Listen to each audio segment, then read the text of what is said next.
Hey coin collectors, Dan the Collecting Man here. Today I want to go through the 2025 silver perthmint coins, specifically the ones that I've got here. These are the ones that I think are somewhat most collectible ones that come out of perthmint. They're a bit of a series and I think they're really good. So if you're new to silver, which there's a lot more new people in, I thought I'd go through all these different series and different coins to get out of perthmint and what are the kind of mintages and what are my personal thoughts about that.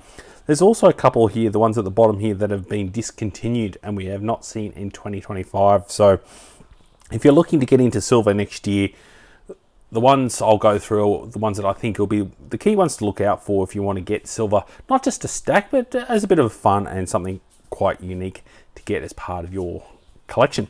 So we'll start off with the most generic one. This is the 2025 Australian Kangaroo. So this is one that comes out every year. It's stock standard bullion coin. It's the cheapest one that they make out of the perthmint.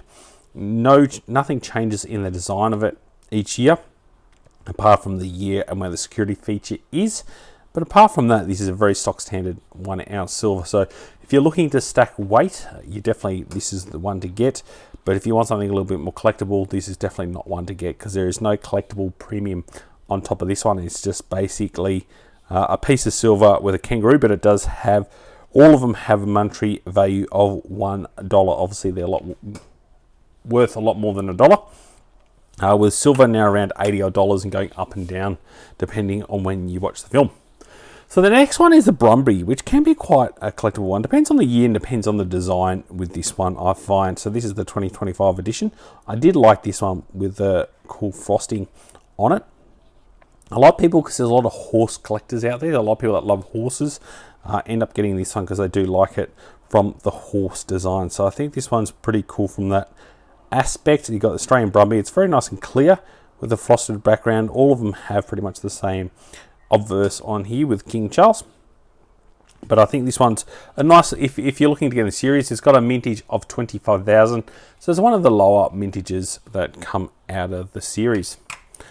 The next one is probably one of the key ones that a lot of people get. It's probably internationally renowned, probably I'd say the third most collectible one out of the perthmint, and it's this one here. This is the Koala. Design changes every year. As you can see, this one's not too bad one with King Charles on the obverse. So this one has a mintage of 300,000. So a much higher mintage on that. Not something that I get one every year, but it's not a series or collection that I chase. I think there's definitely a lot more hotter ones and better ones to get compared to that. The next one is probably definitely up there in the top two out of the most collectible series out of perthmint. So this one's definitely got a high mintage, but you'll see these ones can sell out. So this is the Kookaburra out of the perthmint, by far one of the most famous. It's been going for, as you can see here, this is the 35th anniversary of the Kookaburra. So 35 years of a different design every year. Definitely one to look out for. And you see a lot of people chasing this because they've been collecting it for 35 years and they want to continue and add to the series.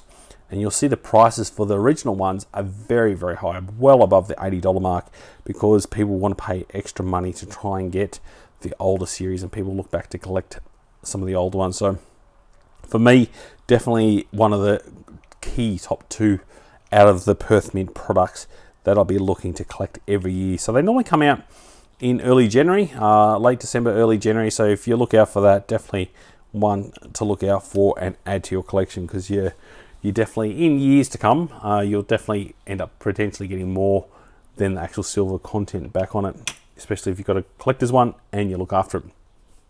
Another one that's probably in the top 5 is the Wedge-tailed Eagle. Probably more predominantly because the Americans like the Eagle's design. So obviously everyone knows the silver eagle, the American coin. So this is actually designed by an American person, so that's why it's got that American touch. Even though it's an Australian bird, it kind of has that American touch to it, and you see a lot more people in America do like it. So it's got a mintage of 50,000 each year, but it's definitely pretty cool and unique. I do like it, and I do like the design of it, and almost the proof-like finish for a bullion coin is absolutely amazing. The perthmint definitely know how to make really, really good quality products. The next one is the Myths and Legends. So this is a different one that changes every year depending on what myth or legend. So this is obviously more aimed for the Asian market, where the last one was for the American market. So definitely pretty cool to get this one. I've noticed that each year the mintages on these are slowly dropping. So this is now dropped down to 20,000 per year, which is still pretty high, but there's definitely less of a demand to get these ones. So they don't sell out as quick. Sometimes you can still buy the previous year when this one gets released. So something to look out for. Like I said, I like to get it. Something a little very different to get, but it's not something that's going to be adding a lot more value to your collection. I'll skip over to this one, the Australian emu. I don't mind this one. I think it's pretty cool. It's not something that people are going to be hunting around the world. Some people do like it because it's a very unique kind of bird, but it's not something that's, I'll put it down the bottom end of some of the key ones to get out of here.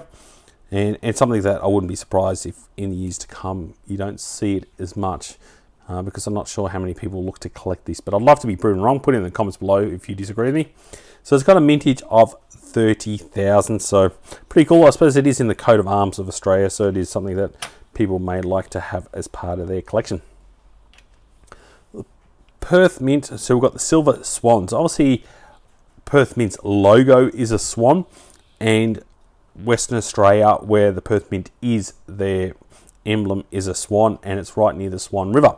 So I can understand why the swan is definitely one that is really up there, especially the coloured editions. I'm not sure if you've ever seen the coloured editions on these ones, but they absolutely pop and they look absolutely beautiful. So I think this design as well is really, really nice. So mintage of 25,000 each year, definitely sell out very, very quickly. So this is definitely another one's probably up in there, in the top 5 of the ones to get. So look out for that one when it does come out, because they do go out normally within a week. I'm already struggling to try and find it if I wasn't getting it at release. So definitely the Swan is a really, really hot one.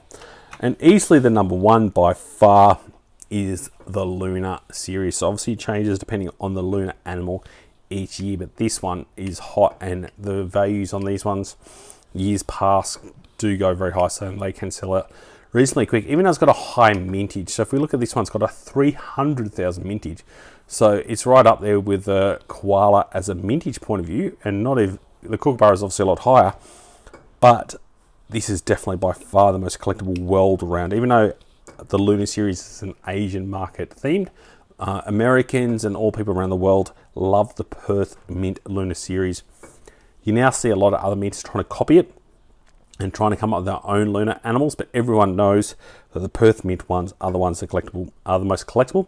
This is the third series of doing it, so this is the third time they've got around a snake, and obviously it changes every 12 years. So it just shows how long they've been going for. You can see the year of the snake, just the detail and quality that these come up with. They're just absolutely amazing. So for a lunar animal design, this is by far cool. So now already we've got the 2026 year of the horse, which is another collectible one. Obviously the dragon being the most collectible, so certainly stacked up when it came to the year of the dragon. So when this actually got released, they came out with special cards. So Sean Rogers, who's the designer of this one, autographed cards on release day of the Perth Mint. I was lucky enough to be at the Perth Mint on the day of release to get these, so that adds a little bit more collectability to this one. But even though they're 1 ounce is 300,000, you'd be very surprised how quickly they do end up going. So for me, definitely by number one, I would say your number two is definitely your Kookaburra, and then up there would be your Brumby, your Wedge-tailed Eagle, and probably the Swan are the main ones that I'd be looking at. My top 5 out of the Perth Mint that I'd be looking to get.